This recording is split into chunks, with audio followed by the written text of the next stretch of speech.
Hello, my name is Vincent Van Gogh. This is an overview of my life and achievements. I was born on March 30th, 1853. I grew up in the southern region of the Netherlands. I was actually born on the same day as my stillborn brother that was born exactly 1 year before me. We had the same name. I have 5 siblings, and I am the oldest. Growing up, my brother Theo and I had a very close relationship. Theo was the sibling who was born right after me. He heavily encouraged me to pursue an art career. He was the only person that truly supported me. I attended boarding school for 2 years in Zevenbergen and then went to King William Secondary School. I quit school at age 15 and never returned. After I quit school, I worked with my uncle at the Hage Gallery of French art dealers, Goupil, at age 16. After completing training, I was transferred to the London branch. This was a very good time in my life. This was my first time being around lots of art. At this point, my own career as an art dealer began.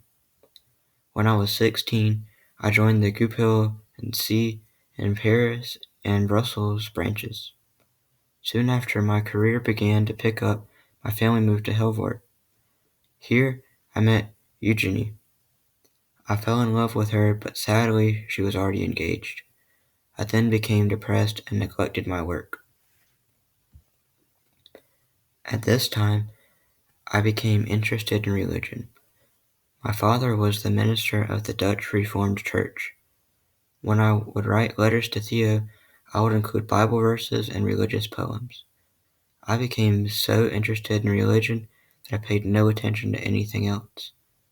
I then held an assistant teaching job at a boys' school in England. I taught the Bible and acted as a lay preacher sometimes. Sometimes I would preach to the church. I only got paid for boarding and lodging. I was found unsuitable for the job. I wanted to follow in the footsteps of my father and grandfather and become a clergyman, so I went to Amsterdam to prepare for the entrance examination to theology. I found the classes difficult and my interest in painting was growing. I decided to abandon the classes. At this point, I decided to go to Belgium's coal mining region. Here, I used my training to minister to the workers and their families. These are some of the paintings that I used to represent the coal mines that I worked while I was ministering. I felt homesick for art. Rather than fully return to painting, I started drawing. In 1879, I was dismissed for the church for being extreme. At this point, I knew that art was going to be my career. I sketched and drew a little, but I didn't think that I was good enough. My career began to take some movement in 1880. I took some lessons from my cousin in marriage at the Hage. From here, I began to learn and develop my skills. I developed my perspective skills and the basis of painting with watercolor and oils. This is when my art first began to really improve. I was inspired by Jean-Francois Millet and considered him a very good friend. Millet, as I called him, was a rural farmer. Most of his artwork contained a background of nature. This made me realize that I missed the country and needed a change of scenery.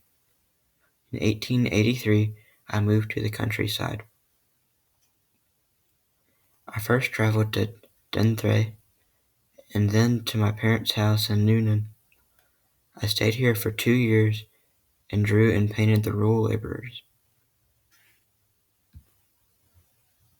In March of 1886, I moved to Paris and lived with my brother Theo. Theo encouraged my art career. He supported me financially from this point through the rest of my life. It is because of him that I was able to be successful. In Paris, my art career really took off.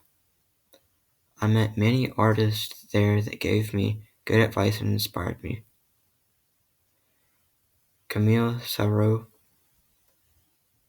suggested that I should brighten my somber palette to juxtapose complementary colors.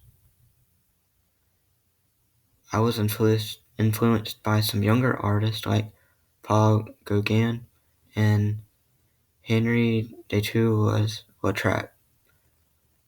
I used color for the emotional effect that it presented. After working hard for a while, I became exhausted. I wanted to look at nature under a brighter sky. In 1888, I moved to Arles.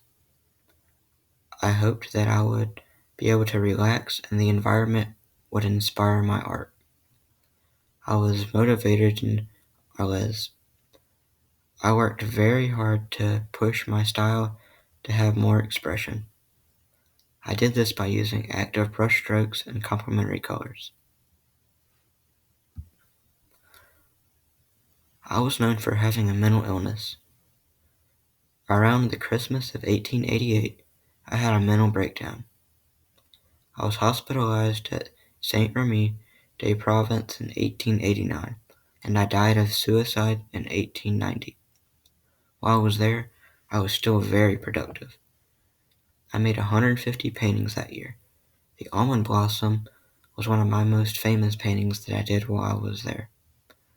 I also did many self-portraits. About a year and a half after I died, my brother Theo died. It has been said that Theo died because of heartbreak. We were very close. My death had a major effect on Theo. It wasn't until that after I passed away, people really saw the beauty of my paintings. After I passed away, Theo's widow, Jo Van Gogh, raised awareness of my paintings. Tons of buyers came to buy my art. This is how my artwork was seen by others and ultimately began to my artwork becoming famous. Throughout my life, I wrote many letters. Most of them were to Theo. In 1914, Jo Van Gogh brought all of the letters into one book and published them. These letters were very unique because I included the drawings on them. This is where I began to get my interest in art, through drawing and scribbling. My art on these letters were some of my very first art, and I did this art just for fun. I was very influenced by Japanese art, especially Japanese framework. As a student, I was interested in Japanese culture. Not only did I really enjoy practicing Japanese art techniques, I also collected art. I claim that Arles was the Japan of the South. The Potato Eaters. This was my very first painting. At the time I had painted this, potatoes were like bread. They were very cheap and most people had access to them. I painted this to show that in country life, we depend on potatoes. In the country, you are forced to eat your own food that you grow. It was a very hard life. I found inspiration for this piece through the surroundings that were around me at the time. The Starry Night. This is my most well-known painting. I painted the Starry Night from the window at my room at Saint-Remy. I captured the sky just before sunrise. Many people love the way that the different shades of blue and yellow are blended together in the sky.